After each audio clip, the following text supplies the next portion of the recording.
Pulse. Thanks for tuning in today. Hopefully Michael will be back tomorrow. We're on racing.com, of course, tomorrow from 8:30 as well. And, of course, on Friday as well. Shark, I think, returns on Friday for Friday Form. Friday Form Focus, that is. Catch breakfast tomorrow morning. Zach Williams from Carlton will be on the program amongst other guests there to talk about their struggling season and what they can try and salvage if they can salvage anything from the wreck. And plenty of other guests tomorrow morning on breakfast and then Racing Pulse from 8:30. Time now, though, we will take a break. And on the other side of this, it is the grey areas. George Ferrugia and Jason Adams in the studio with John Henry. Have a good day. RSN Racing and Sport has presented every thrilling moment of Brisbane's Inter-Dominion Championships. Saturday night is grand final night, and you only have to look at Leap to Fame to see the star of the show. He's playing chess, the others are playing checkers. It's all Leap to Fame. Races away and scores easily. In the Trotters, Victorian RC Phoenix is the favourite. ID25 grand final night, Saturday on RSN Racing and Sport. What's there? Savings on a huge range of doors. Up to 50% off fully installed packages. Yes, we can fit, paint, stain and deliver. Visit us for a free measuring quote. Doors Plus. No fuss. The Caulfield season finale brings the curtain down on a big winter, headlined by the Group 3 Bletchingley Stakes. Saturday, July 26 offers an early look at spring hopefuls with a strong card of winter racing set to send the season off in style. Throw in trackside views, quality eats and a great atmosphere, and you've got a perfect race day recipe. Don't miss Caulfield season finale. Tickets available now at mrc.racing.com. Breaking news coming in from Bet365, where every nail-biting nil-nil, every bizarre VAR, every foregone conclusion, bad pass, slam dunk, 1%er, false start, dead heat, and absolutely expected defeat is amazing. From cricket to AFL and horse racing to the NBA. Whatever the moment, it's never ordinary at Bet365. Chances are you're about to lose. For free and confidential support, visit gamblinghelponline.org.au. On RSN Racing and Sport, it's time for the grey areas with Jason Adams and George Ferrugia. That kid was a human dynamo. Are you sure you're talking about George? George of the jungle, friend to you and me. Good afternoon. This is Grey Areas Wednesday afternoon, talking all things greyhound racing with a bit going on. As much as we sit on our hands and wait for these maturity fields to come out for the Meadows on Saturday night, school holidays are coming to a close, so we've got some time to burn today. So for anyone looking to get involved with questions, suggestions, whatever you've got from any angle, 0416 90 50 52, text in. I'll introduce my co-host in a sec, but John Henry, very good afternoon to you. How did I get above George? Well, I'm just saying good afternoon to you, my friend. How are you? I'm okay, George. I can only apologise. I don't know what he's. Now, I don't know what he's doing. Now, I just wanted to kick off with something else, John, and address something that's that we need to address. This is dangerous. Look, in the caper of racing in any code, we're always getting tips and whatever it might be, and. Yeah. For example, I mean, John, you'd be the first to get someone send you a text and say the owner's keen today. They don't mind it. Yeah. They think it might turn up, and you think, oh, piss off, mate. We've heard this before. There's plenty of those. There's plenty of overconfident owners out there, isn't there, John? So what's happened? Well, the opposite of that, the absolute opposite of that, is this man, George Ferrugia. Good afternoon. Good afternoon, mate. What a lead-in. And it was a long one. It was a long one. And for context's sake, John, yes. George tipped Fernando Phil last Thursday at Sandown. Right. His own greyhound won at $10. Sacrilege. In the first race at the Meadows on Saturday night, he's tipped one at $1.50. His own dog gets up at $20. Oh. Set to sizzle. The dog he called a weirdo. Saluted. Oh. So I did say that one could. That's 3 strikes, you're out. That one I could. This is a strong discussion point. So all things taken seriously, Georgie, congratulations. You've won 3 city races in the past week. Thank you. But the followers of the Ferrugia Files are bleeding. Are you suggesting that I am telling them to go down a path that they shouldn't. Is there something more sinister? Is there something more sinister involved here? Not even a Zach on any of those 3 greyhounds, I'm telling you now. Does your gut drop when they win, knowing you're in for this barrage when you walk into this studio? No, because you always hope they win. And we were right about the red against Pax Bonstonia. He got into a perfect position and Pax pushed off the track and we still run him down. So, it was great. And the other weirdo, well, he's in tomorrow's set to sizzle. You just don't know what's going to turn up, mate. Anyway, you're a star, mate.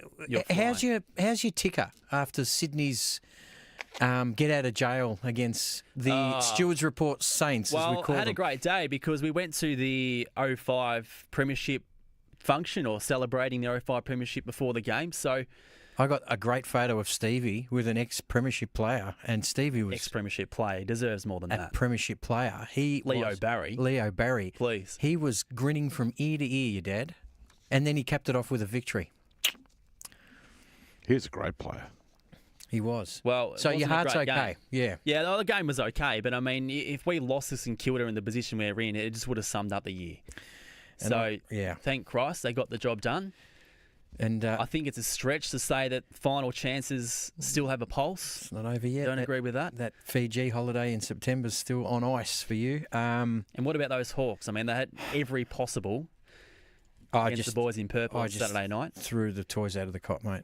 They're just not good enough. More kebabs at the wall, that sort of activity? No, I didn't have a kebab in my hand, but I mean, that's just that they are just playing scrappy. I'm off to Tassie with my middle son, Nate, on Saturday morning. If we lose to Port Adelaide this week, I think I might just build a little shack out there. Well, that's a famous game where the kebab did it, the plaster at your joint. Stay off the mainland, I reckon, if we lose to Port this week. Anyway. We'll just call the Launceston Police in advance, I think, Jason, and let them know that Mr. Farouj is about to arrive in town. Speaking of losers, John. Oh, what does that mean? Your Pies last Friday night. Yep, no, they went, mate, if you don't, well, I mean, I love the Pies, but they were held scoreless until minutes into the goalless. They went to the break, I think, with 9 points, the main break at halftime, and they were held goalless until, a few minutes into the third quarter. Any team that can do that to the Magpies, A, deserve credit for being able to do it, but B, I'm sure Craig gave them a bit of a spray in the shed at the main break, and they came out. And Josh Dacos, in particular, everybody talks about Nick for very good reason. Thanks to my super coach. Thanks, but everyone needs to acknowledge the fact that Josh Dacos put on a show. As far as an individual effort was concerned in the latter part of that match to put the Pies back in it was quite impressive on a losing side. If this was a form guide, John, it would read in Collingwood's comments, lost no admirers. I don't think any Collingwood fans would be you'd be upset at the first half. But they lost by a goal. I know, with a lot of players out. Which breaks your heart. Still Premiership favourites by a mile. SMS has come through. Still keeping your tips to yourself, Georgie. Unbelievable, mate. Come on, Tim. Couldn't agree more, Tim. You're better than that, Tim. Mate, hand on heart, did not have a bet. I was very happy to see them win, but I didn't think they were going to win. You didn't see it coming. All right, text message from Ash as well. I've been keeping records of my bets in a spreadsheet for 4 years. I bet Melbourne City tracks, dogs only. Every year I start well and fall apart in the winter, bounce back in the spring. It's a 4-year pattern. Any clues why? Wow. Personally, Ash... That's interesting, isn't it? It may be a quality racing thing. You hear about the gallops, right? It is through the middle part of the year where our better dogs go interstate, and that doesn't change the fact that there's still 12 winners to be found every race meeting. But at least me, personally, I seem to go, of course I'm not allowed to bet, but at least from a tipping point of view, go much better on the better dogs. Yeah, and the form becomes truer, doesn't it? I don't know whether I just know them better or whether better dogs just produce better consistency and therefore you can have a more reliable and informed opinion on a race. You can look at the other side of the coin too, Jay. Sometimes some of those big nights, the quality of field is so good that it's often hard to tip. There's an in-between though, sort of when you get to heats or whatever it might be, in some circumstances, $2 chances just go to the front in most races and win. But often you can get good dogs that are $3.50 and therefore reflects the depth of the race, and it's quite difficult. I've never heard that before though from Ash. I mean, obviously you hear it in horse racing where horses have gone off for a spell in the cold and come back in the springtime, but greyhounds predominantly race all the year through. As well, we played some audio a couple of weeks ago with Jason Thompson on Sky, throughout that interview as well, he did make a point that he doesn't like to race his dogs too often in winter. Would you read anything? Have you heard that before? No. I don't know. Maybe because of the... Maybe there's something to it. I don't like leaving the house in bloody winter. Yeah, but we're soft. There's a difference. yeah. Anyway, we spoke about that game against the Pies and the Suns last Friday night, and for any Greyhound fan looking to keep one eye on a good spectacle that was at Bendigo last Friday night, George, with that stayers race between Fade to Black, Kenya All Class, and the Adventure winner in Without a Trace. And it was a great spectacle because Fade to Black was so honest. Kenya All Class turned it on mid-race, and to a lot of people probably looked the winner. But it just felt, for those who know Without a Trace and her potential over 700 metres, her run-home times recently over the 600, she was going to come back, and she did. And then the end was too good. All Greyhound fans, I urge you to go back and watch the replay because I think it was absolutely fantastic how she was just outpaced by a Greyhound who can break 29 seconds at Sandown, and that's Kenya All Class. But Without a Trace, stuck to her guns and showed why she's a very, very exciting stayer going forward, Jason. Her time stacks up very well too. So 7 wins from 14 starts now, and I believe you have some news on where she's nominated next. Yeah, I usually get in trouble for this, but she has been nominated for the Fireball Heats at the Meadows this Saturday night. So encouraging, given the promise that we have put on her about her 700-metre potential, and I think we learned a lot more about that last Friday night. So that'll be absolutely awesome to see her over the 700 this week. Just a quick mention about Fade to Black too. I thought his run was good. I mean, he only got beaten a length and 3/4. We're talking about her in pretty high regard, but watch out for those two greyhounds going forward. All right, at the boxes here for race 5, first leg of the Quadriot Sale. The best tennis player Greyhound Racing has to offer is on track, James Vandermart, and he's with the Blue BU. Here's Jim for race 5. Yes, lads. RSN's Grey Areas joining us here for race 5 at Sale. Looking forward to Saturday night, and gee, that's exciting. Without a Trace, heading to the Meadows, 700 metres. She looks like a freak stayer, doesn't she? I've put the moz on a few over the journey, saying that they're going to develop into star stayers, but she looks exactly that. She's ready-made, and the win over Kenya All Class last week was outstanding. Looking forward to the big night Saturday night. There's Set Sail race 5, all in. Often racing now. Jumping well, New Brock Tilly got the start right today, and she's going to carve across and lead Jade's Hot. BU moves up to second, now in a striking place on the back of New Brock Tilly. Dr. Maniac making mid-race ground past Acres Blue Boy. A break bells of victory substation. Quick response last. New Brock Tilly led. BU tucked in for the slipstream. Coming up third, Jade's Hot to the outside. Dr. Maniac. It's still New Brock Tilly fending them off. New Brock Tilly all of the way. Won it by a length over Jade's Hot, who ran on hard. Third to BU. And fourth, Bells of Victory, who's come from a minute back. Then Dr. Maniac from Acres Blue Boy at the end substation with quick response, 25.16. Coast to coast for New Brock Tilly. Well, I normally like the form line of a straight track run back to a circle, and that's exactly what she did. She was only pretty plain up the straight at Hillsville last time around, beaten a long way. She's a roughie on that occasion, but back to Sale, back to her home deck. Away fast, she was able to cross and lead New Brock Tilly, and from there was not for catching. Start number 11, win number 2. 5, the yellow first. Order of Catch the Thief, Popowski. Lee Jennings at Mafra, defeating 3. Jade's Hot, who peeled off from 3 back the pegs and really charged down the middle late. Yvonne Andrews, Aussie Infrared, Hot Shayna. And third across the line was 4 BU for Gary McMillan, the GXE Syndicate, Aussie Secret, Zipping Tina. So 1 1/4 by a half, 25.19. Numbers interim, 5, 3, 4 and 8. Those numbers on race 5. 5, 3, 4 and 8, and I'll clear those in just a moment. But Matt Hill is ready to rip and get the meeting underway at Sandown this afternoon. At Sandown today we have 8 races. First leg of the quaddie race 5 goes at 2:45. We'll go through all the changes with a preview with Matt from race 2 onwards shortly after Grey Areas. It's a soft 5. It's an overcast day in Melbourne, and full forecast for you. In the first, the top weight is the favourite at $2.50. Blake Shinner's with it, and that is number 1, Ad Vitam. And then you go out to $4.60 for the second line of betting. Craig Williams is with that, number 10, Oracua. So, Matt, as I welcome you in this afternoon, before we go to Mark Hunter, it's quite appropriate that Craig Williams and Blake Shin are on the top 2 selects in race 1. Now just stand by. I've lost Matty for a moment there. Matt, have I got you now? Have you got me there, John? Yes, Hello. I've got you now. Fantastic. Well, good afternoon to you and everyone. Looking forward to a great day. We've got 5 meetings left in the Melbourne Jockeys Premiership, and 3 of them are going to be midweek Sandown Wednesday. So it adds so much interest. And as you rightly said, John, Blake Shin leading by 4. And in this first race, Shin rides Ad Vitam, who is the favourite at the $3 mark with Oraqua, with Craig Williams on the second favourite. And well, just looking for that little 1%er. Craig, he likes to walk the tracks before the meetings, but he's dead set, nearly done a whole lap of Sandown today, trying just to find the best ground for the meeting here this afternoon. In this first race, Ad Vitam was placed at sale after being slow away. It does appear to be a race where there's not that much speed on early over the 1,400 metres, but natural improvement and a wide draw you would suggest that Shin will try and be positive on Ad Vitam number 1.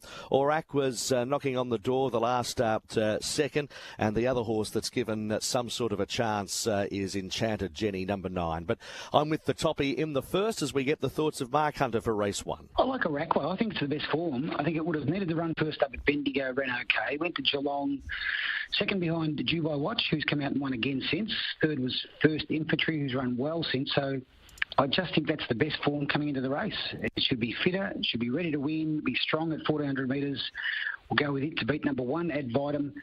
Went okay on debut on the heavy track, had 4 trials going into that race. Got back, saved ground. Will be better for the run, but I think the bottom one comes out of a stronger race. Then 6 Smother, shown ability, but got bad gate manners, which is a concern. And 9 Enchanted Jenny. He's getting closer to a win, does come through a weaker race last time. So I thought 10 was a bit of value here. 10, 1, 6 and 9. 10, 1, 6 and 9 and a bit of value from Mark, race number 1. You'll have him ahead of all of the races this afternoon. Back to the grey areas and 2 ticks at sale. Number 5, New Brock Tilly, paid $5.70 and $2.50. 3 Jades Hot at $3.60. 4 BU at $1.70 and 8 Bells of Victory. 5, 3, 4 and 8 is called by James. The Quinella, $58. The Exacta, $84. Trifecta, $319. And the first 4 guys, $2,333 in the first leg of the quaddie at the Sale Dogs. The running double 7 and 5, a black and a yellow for Richmond fans at $46.10, Jason. Yellow and black. All right, so we move on from what we saw last Friday night at Bendigo, Georgie, to the Meadows on Saturday, where we expected some marquee moments. Explicit from the red, he was a late scratching. Fingers crossed, it's only minor. It's not too long until we see him back in action. And also the scratching of Mapunga Flyer, which meant that he won't be a part of the maturity heats this Saturday night. So 2 big scratchings from that point of view, but Slick Splits probably stole the show, didn't he, with his performance in that free-for-all. Not that it was amazing, but it was very good and continues on what has been a really good trajectory from this boy. Yeah, he's emerging and he's got really good habits, doesn't he? So he gets the start right. His overall time of 29.80 was the best on the program. And look, you'd suggest Explicit at his best obviously would win the race, but it would have been great to see both of them sort of go head-to-head, that's for sure. Saquon, we discussed this on Friday, Jace. There was a little bit of speed in that race, and that was the hardest race he'd been up against, but it didn't help his cause when he got to the first corner in 5:23.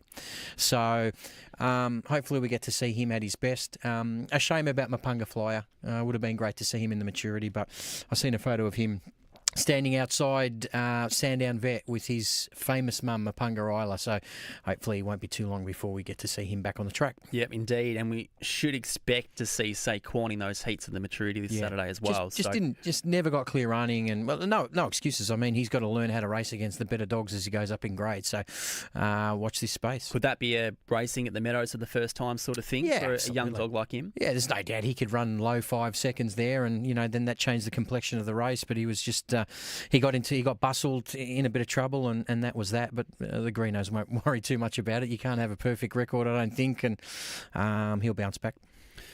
All right, let's turn our attention to Sandown tomorrow night, and I want you to talk us through this maiden final because you're across the breeding as always, and these young dogs coming through the ranks. So, Super Freaky was magnificent on his debut, as was Aston Contarch. So, a couple of really handy ones in this final tomorrow night to look forward to.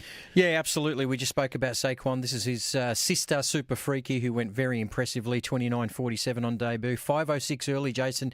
She's drawn very nicely off box 2.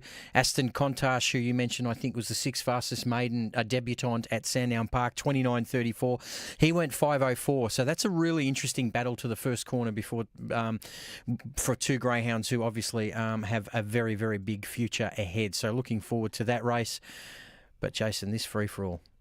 Talk us through this free-for-all. And sorry, before you do, I've done a quick calculation. Total prize money nearly 2.7 million between these 7 greyhounds, which is incredible. That's a 7-dog race. Yeah, yep. It's a good race. We're speaking of race 6 tomorrow night at Sandown. Now, for those out there who are casual observers of greyhound racing, fingers crossed you're aware of the names of Deadly Avenger, Smooth Plain, Flying Zulu and Bagman. They all go around in the one race tomorrow night. So it's going to be a cracker. At least from an ability point of view, Spring Coin and Spring Miles are the inferior ones in the field. I mean that with a great deal of respect. It takes a lot to line up in a Metro free-for-all, but they're going to be up against it from box 1 and 2. But aside from them, I should have mentioned Poor Oswald as well. Yeah, it goes really well. Great contest. Looking forward to this. Yeah, interested to hear your thoughts. Deadly Avenger, probably the greyhound to beat here. Bagman's drawn where he wants to be, and we know what Flying Zulu can do at his best. Of course, a lot of these greyhounds were going around or did go around on the Q2 before it had shut for those 2 weeks. So good to see them back in Victoria, but my money's leaning towards Deadly Avenger. What about you? Either him or Poor Oswald. Yeah. I think. I don't think we probably respect Poor Oswald as much as what we should at this point in time. He won last week in that race that featured Bagman and Field Day. He wasn't exactly on the pace. He was quite fortunate, I think, to win the race, but he's still gone 29.34. So if he turns that 5.16 first split back into a 5.06, 5.07 running 29.2, tough to run them down. I know they're capable of it, all of them, but in races, as we mentioned before with the message from Ash, in these races where good dogs up against good dogs, that first split, that first 20 metres is absolutely vital. And Pressure, this looks like a race where that'll be exactly the case. Bagman's interesting too, Jace, because he really has raced so consistently at Sandown Park. Not to suggest he's not in the class of 4, 5, 6 and 7 for sure, but he's been a terrific greyhound. Flying Zulu, we know he can do, but if he and Smooth Plain miss the kick slightly, I think Deadly Avenger will be hard to beat. Good little meeting out there tomorrow night, actually. Yep, and also a free-for-all over the 5.95 in race 8, which is going to be good. Fernando Duke, the McKenna winner, will jump from box 1, and some other names of note in that: Intrepid Bale, Dewana Fernando, and also Ethanol Volume. Now, we mentioned that first race on the card, George, that maiden final, and off air we had a bit of a brief chat about some sires that are at the forefront at the moment, and we know for the past 10 years the best sire in the world has been Fernando Bale. However, at least from the starting 8 in that maiden final, he didn't sire any of them, but it doesn't necessarily mean he's lacking from any performance, is he? Because his numbers are still through the roof. No, yeah, look, I wouldn't call it his best year, but he's still far and away the best sire in the country. And there are a couple of ways to measure that. Obviously, some of his group performances of his progeny. But at the halfway mark of the year, Jason, his progeny have won almost $15 million in prize money. And the next closest... Just this year, for the first six and a bit months. And the next closest are Feral Frankie and Aussie Infrared, who have ticked over just $6 million. So he's 8 point whatever million ahead of those two greyhounds, which is just incredible. And Feral Frankie and Aussie Infrared, on their own standards, have thrown some very, very good greyhounds. Rounding the top 5 is Aston Rupee and Bernardo, a greyhound who, of course, is responsible for the likes of Explicit and Co. He's won $2 million. But Fernando Bale, even though he's up to, I think, as an 11-year-old now, still going strong, and his prize money levels have broken all records in the last couple of years, Jason, and it doesn't look like abating anytime soon. So just on that, in that maiden final tomorrow night, we've got greyhound side by Aston Fastnet, Aston Exceed, Bernardo, Zambora Brocky. So are we seeing less Fernando Bale litters produced? Maybe compared to at his absolute peak, but I still think he would be one of the busier sires going around. Probably he and Bernardo would have to be right up there. But you're right. I mean, does it become financial as well, given his financial cost? As in the cost for a straw is well in excess of any other dog around. I don't think so. No, I think people pay that type of money because the actual sire fees. No, I wouldn't say they're the least expensive, but I mean, there's more expenses as you go along. So it's not the biggest portion of breeding a litter, is it? No, it's not. So, yeah, interesting. But I just wanted to mention that because once again, he is absolutely dominating at the top of the tree. Yeah, one of the greats of all time, on and off the track, which is just totally remarkable. At the gates here for the opening race at Sandown, Matty Hill's with the one on top, and Matty Hill, as you would probably know, George, the best caller that Lang Lang Coursing has ever seen. Oh, absolutely. Clearly. Gun. He's the best in the business. Here he is for the first at Sandown. Just would be a little bit more positive today as the boys join us from RSN and also Mardo from Sky. So all aboard for this interesting day of racing with the Willow v Shin showdown continuing. I thought Advitum, just with that extra intent today, it might be very hard to beat at 2:35 on VOP.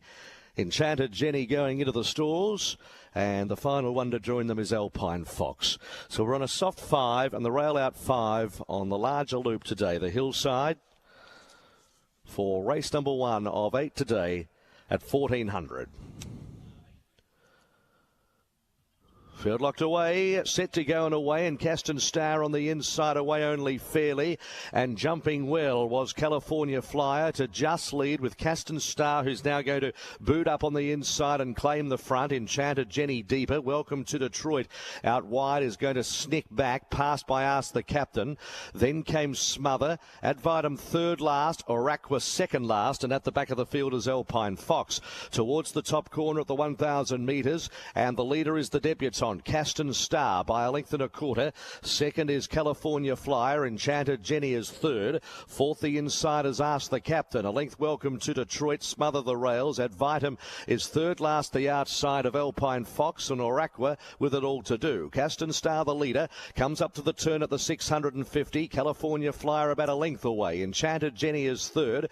Then came on the inside Ask the Captain as they round the bend. Welcome to Detroit behind them. Now the two favourites here, Advitum is third last, Iraq was last. So it's Caston Star down Corrigan Dip as they reach the 400 metres in front of California Fly, given its head. Enchanted Jenny. Advitum got to fourth, still 3 off the lead, but coming on. Caston Star as they reach the 200 metres with Enchanted Jenny the outside. And now Advitum joins in boldly. Advitum on one rein goes to the front, straightened up by Shin, and is going to race clear here. And it's Advitum. Advitum, Shin's lead back to 5. Enchanted Jenny second. Ask the Captain prominent for third, followed by Alpine Fox, Caston Star, California Flyer. Towards the back, Smother or Aqua, and the last one to clock in was Welcome to Detroit. Advitum, Blake Shin at 250 and 130.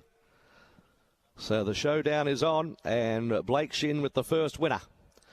Didn't hustle out from that outside draw, but was able to hunt them down really well. Brought to the middle of the track, wanted to lug in slightly, but with the ears pricked on the line for Trent Busserton and Natalie Young, and they've got a nice middle distance 3-year-old here for the future by Poisier out of Mariota. Advitum, number 1, the winner, has come clear to score from Enchanted Jenny. Jamie Mellum for Alex Ray. 1 beats 9. And we stand by for the minor end of the prize. It'll be a photo finish officially there. So 1-9, and the judge will have a look. Ask the Captain making up good ground on the outside and gets the third ahead of Caston Star and California Flyer. They've clocked 125.46 on this soft 5 track with the rail out. 125.46. That stands as a class record. It was previously held by FAC from May of 2021 on a good track. Probably a small sample size, I'd imagine. 1, 9, 3 and 5. 1, 9, 3 and 5, race number 1 here at Sandown. Okay, Matt, thank you. The afternoon up and running at Sandown, 193 and 5. Advitum at $2.50 and $1.30. Blake Shin, full dividends not available yet. They'll be through shortly. Back to the grey areas with Jason and George. Thank you, John. We'll get to the maturity files, the Ferrugia files shortly. In the meantime, a quick update on those Maturity Classic noms for this Saturday night at the Meadows. There's 80 of them, which is a good result, George. Wow. I'd say, given... without double-checking the conditions, fully expected it'll be 8 heats, so the depth should be pretty good. Winner takes all, mate. Straight into the final. Straight in. The Fireball, 20 nominations for the Stayers, so should get 6 heats. Not 6 heats. Should get Dogs should get 3 heats of that. That is for sure. So a good night of racing ahead at the Meadows on Saturday. I'll be guessing quality rather than quantity there, obviously. I mean, there's some talented Stayers. Obviously, Without a Trace is one for sure. Just quickly, boys. Number 1, Advitum, $2.50 and $1.30. They're in now. Number 9, Enchanted Jenny, $1.60. 3 Ask the Captain, paid $13.90. The place, it was 80 to 1. It was the roughest in the field, and it's into the trifecta. And number 5, Cat Sun Star. The Quinellas paid $4.90, exacta 710, trifecta $374, and with that roughie in the first 4, $3,459 for 1935 race 1. Thanks, John. Of course, those maturity heats will be back on Friday from midday to go through those one by one and ideally find a few winners. But before we get to the Ferrugia files, we don't have much time here, George. I have some tips for Sandown tomorrow night. And I'm not taking the P1SS because I'm tipping against the weirdo, but race 9, number 1, Compton Gold, has won 2 of its last 2 starts, and not necessarily that trainers are in form, but I think sometimes the greyhounds in their kennels can be in form, and I know Carla Cottrell is certainly having a good run. So Compton Gold should back up its really nice win last start. I also like race 11, number 4, Min Teddy for Dawn Johnston. I think it's in better form than what its form suggests. Its last win was 5 starts ago, Jace. It ran 29.48 and it ran 5.08 earlier. Repeat of that from a middle draw, which was the same as that night. I think it'll be hard to beat. All right, time for the Ferrugia files before we sign off and get to race 6 at Sale. Spot on, John. Oh, no. I actually got a text message from a good friend of the show in Talgie. Congratulations for getting Scalacci back to the winners list at Sandown Monday night. We've got a new rule. When George pots his dogs, get on. Silly from That's Talgie. The mail. Silly from That's Talgie. He's lashing out because Collingwood lost this week. Oh, a cheeky smirk from John Henry across the desk. Aren't we all? The Meadows tonight, George, from your point of view, race 5, number 1, King of Snake. Place at absolute best. Wins by 6.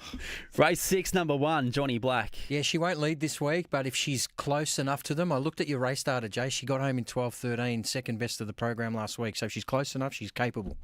Plenty of box ones here. Oh, here we go.